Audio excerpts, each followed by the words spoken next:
Speak to Win. Chapter 8. Vocal Mastery. Powerful Voice Techniques. He's the best orator who teaches and delights and moves the minds of his hearers. Cicero. When you speak, your voice is your most important tool. Fortunately, you can learn to use your voice like playing a musical instrument to increase your power and persuasiveness in any conversation or speech. Singers are famous for training their voices for hours each day, sometimes for months and years, to reach a higher level of quality and resonance. You must do the same. Powerful voices are deeper, more sonorous, and stronger. They're infused with energy and power. When you speak with strength and confidence, as though you know your subject and believe in the importance of the points you're making, your listeners will believe you and accept your point of view as well. Slow down. When you speak more slowly, your voice has more power and authority. Your listeners have an opportunity to absorb and reflect on what you're saying. You exude confidence. You lend your words greater importance. All powerful people speak slowly, enunciate clearly, and express themselves with confidence. Loud, confident speaking is powerful and moving. When you speak too rapidly, however, your pitch increases, often to something squeaky and childlike. Thus, the impact of your words and your influence on the audience both decrease, because listeners downgrade the importance or value of what the speaker is saying. Energy is essential. The most important element of excellent speaking is energy. Speaking has been described as enthusiastic conversation, projected at a higher level of energy to more people and over a greater distance. Some years ago, I spoke to 3,000 people at a new hotel in Orlando. My talk was a major part of a 4-day conference. Because the sound systems were new, they hooked me up with 2 separate microphones just to be sure. Within 5 minutes of beginning my talk, both microphones stopped working, but the room was jammed with people and the schedule was tight. I therefore resolved to speak without the microphones and project my voice so that the entire room could hear me. Somehow, I was able to pull it off. For 90 minutes, I threw my voice to the back row of the room. Afterward, I was exhausted. It takes an incredible amount of energy to speak loudly for any period of time, let alone the 90 minutes scheduled for my presentation. The good news was that the talk was well received. Copies of the presentation were reproduced and distributed to thousands of people. Everyone must be able to hear. When you speak to an audience of any size, your goal is to project your voice to the people sitting in the row furthest from the stage. By projecting that far, you will capture the complete attention of everyone in between. In every case, the sound system is your best friend. Test it out carefully in advance. Walk around the room to see if there are silent spots anywhere. Be sure that every zone in the room is properly wired for sound. Take nothing for granted. Not long ago, I was giving a 1-day seminar for about 800 people in Philadelphia. I had spoken in the same room in the past. The sound system had been checked out and seemed to work just fine. But when I began speaking, the back half of the audience began waving their arms and complaining that they could not hear me clearly. As you can imagine, when half of your audience is upset and complaining, it is hard to continue speaking calmly and confidently. As it happened, The people in charge of the sound system had not turned on the speakers in the rear half of the room. They had simply forgotten, and when the seminar began, the sound people had disappeared into some other part of the hotel. This is common as well. It took half an hour to correct the problem. In the meantime, I almost had to shout the entire time. The sound system is critical. Some time ago, I was giving a seminar for 1,500 people in a convention center that I had spoken in several times over the years without any problems. On this occasion, the convention center staff had sold the seminar organizers into using the exhibit area for the seminar, rather than the banquet area we had used in the past. The difference between the two rooms was that the banquet area had carpeted floors and acoustic ceilings. The exhibit area had polished concrete floors and high airplane hangar-like ceilings. Because of this construction, which was designed for shows and exhibits, the room had no sound integrity at all. Every noise bounced off the floor and ceiling and collided with itself, creating echoes and unintelligible noise. When I began speaking, no one in the room, aside from the first few rows, could clearly understand what I was saying. A revolt broke out. People stood up and shouted. They left their seats to argue with the seminar organizer. It was chaos. No sound integrity, no speech. The people from the convention center were called and brought into the room. As is customary with convention staff, they denied that there was any problem and then further denied that there was nothing they could do. We were stuck with the room and the non-existent sound system. We were also stuck with a room full of irate business people who had given up a day to attend the seminar, many of them having traveled long distances. Because audience satisfaction is my highest concern, I made an executive decision.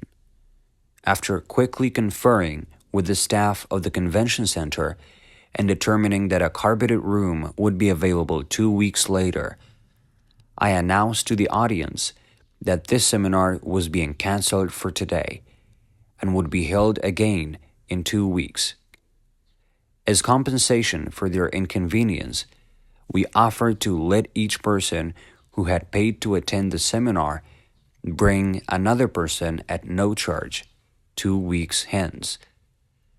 Some of the participants were considerably displeased, but fortunately, most of them, being salespeople and entrepreneurs, rolled with the punches.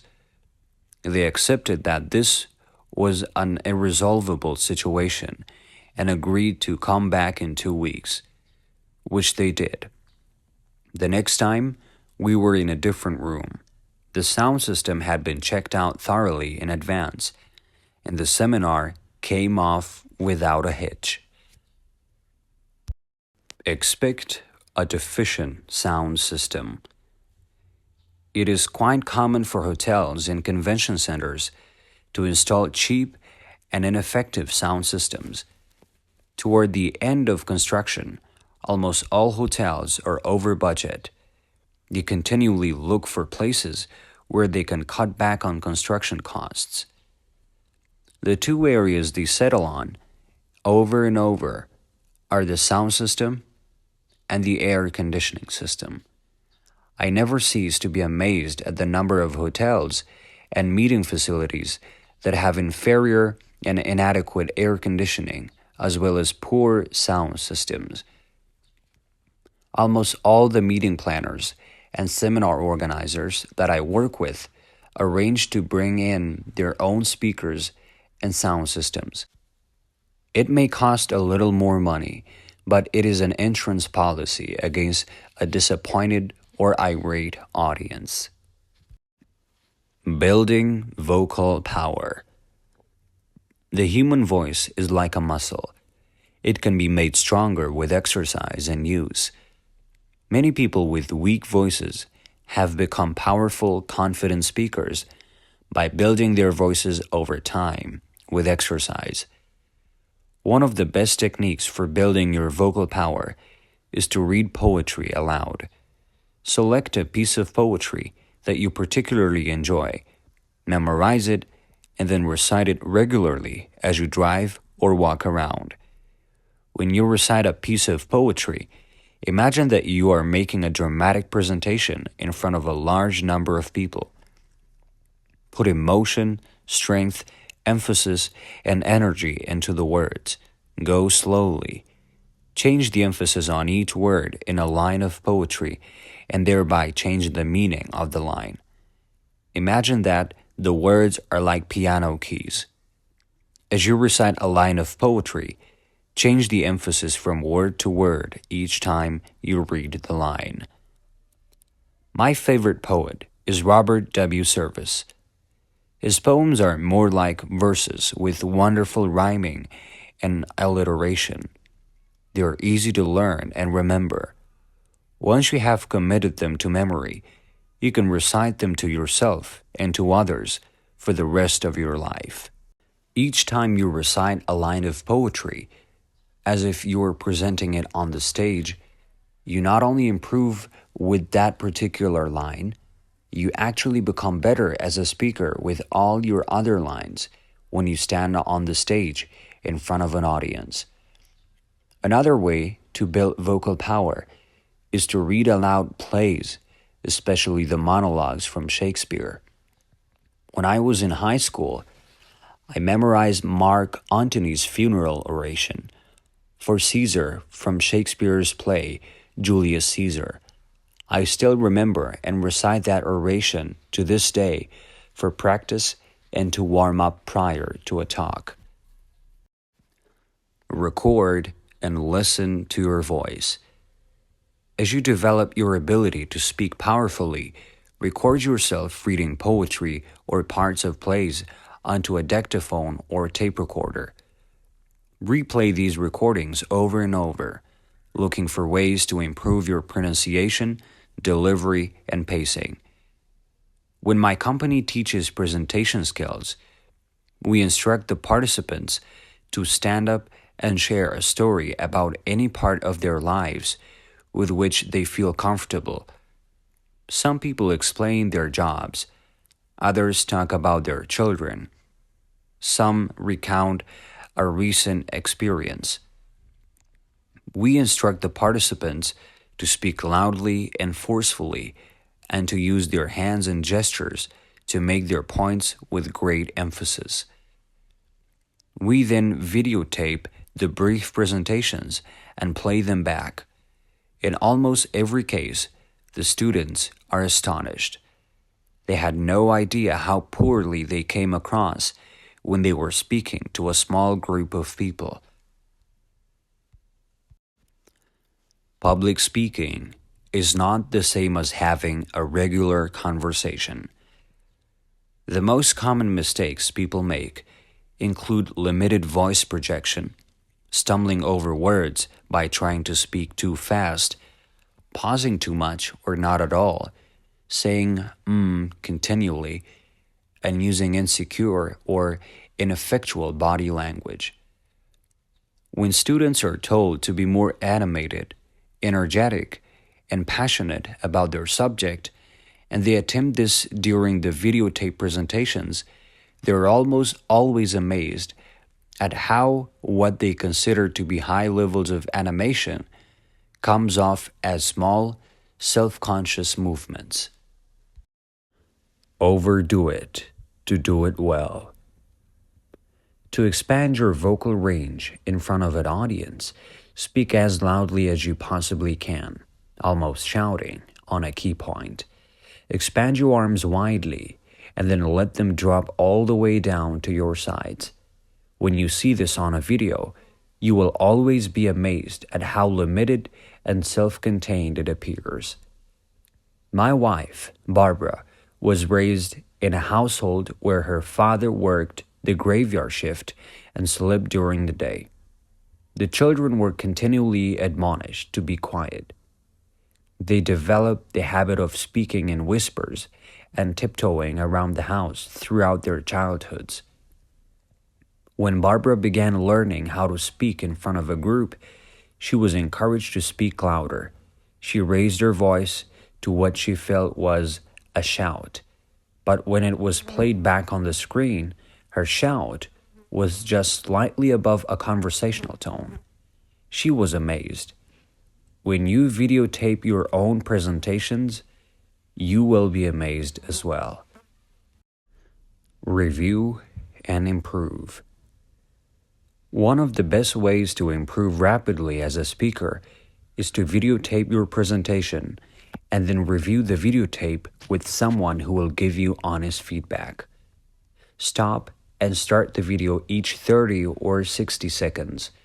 Discuss how you could have used your voice and body more effectively to make a particular point.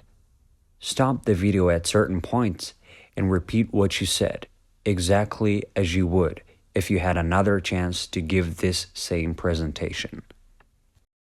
Record telephone conversations. You can increase your level of vocal mastery by recording your side of telephone conversations and then listening to them afterward. You will be amazed at how ungrammatically, haltingly, and often confusingly you speak on the phone. But the good news is that every time you record and play back your own voice, you will see and hear different ways that you can improve your delivery and articulation next time. Pausing for power. Perhaps the most powerful vocal technique you will ever learn in speaking is the power of the pause. In music, all the beauty is contained in the silences between the notes. In speaking, the drama and power of the speech is contained in the silences that you create as you move from point to point. This is an art that you can learn with practice. Many speakers are nervous when they stand up in front of an audience. As a result, they speak faster, with a higher pitch to their voices, and without pausing. When you're more relaxed, you speak more slowly, pause regularly, and have a deeper, more authoritative tone of voice. There are 4 kinds of pauses you can use to put more power into your presentations. Number 1, the sense pause. Use this pause by stopping regularly at the end of a sentence or point to allow people to absorb the new information and to catch up with you. Listeners cannot handle more than 3 sentences in a row without going into a form of mental overload. At that point, they become distracted and tune out. Their minds wander, and they're only brought back to your talk when you do something that grabs their attention. There is nothing so attention-grabbing as a pause. When you pause, you bring people up short. They mentally trip and fall into the silences that you have created. They immediately give you back their full attention. Each time you pause, you get them to recenter themselves on you and what you're saying. Number 2, the dramatic pause. Use this pause on a particular point that you want to make stick in listeners' minds. You can use a dramatic pause immediately before delivering an important point or immediately afterward to allow people to absorb the importance of what you just said. Number 3, the emphatic pause. Use this pause to emphasize a key point. For example, partway into a seminar, I will often stop and ask curiously, "Who is the most important person in this room?" I will then pause and wait for a few seconds while people grapple with the potential answer. Some people will say, "I am," and some people will say, "You are." After a deliberate pause, I will then continue by saying, referring to everyone, "You're right. You are the most important person in this room. I will then pause for a few seconds to let that statement sink in. I then continue, you are the most important person in your entire world. You are important to all the people in your life. And how important you feel you are largely determines the quality of your life. I then go on to explain the importance of self-respect and self-esteem, and how a person thinks about herself determines the quality of her relationships with others in both her personal and business lives. Number 4. Sentence completion pause. This is where you make a statement or quote a line with which everyone is familiar. When you give the first half of the line, the audience mentally leans forward to complete the sentence with you. This causes people to engage more closely with you and to listen with greater attentiveness to what you're saying. When I talk about how business is becoming more competitive and that we must continually increase our own competence if we are going to survive, I say, when the going gets tough, then I pause and wait while the people in the audience complete the sentence by saying, get going. Whenever you use this technique, you must discipline yourself to stop and wait until the audience speaks up and completes the sentence.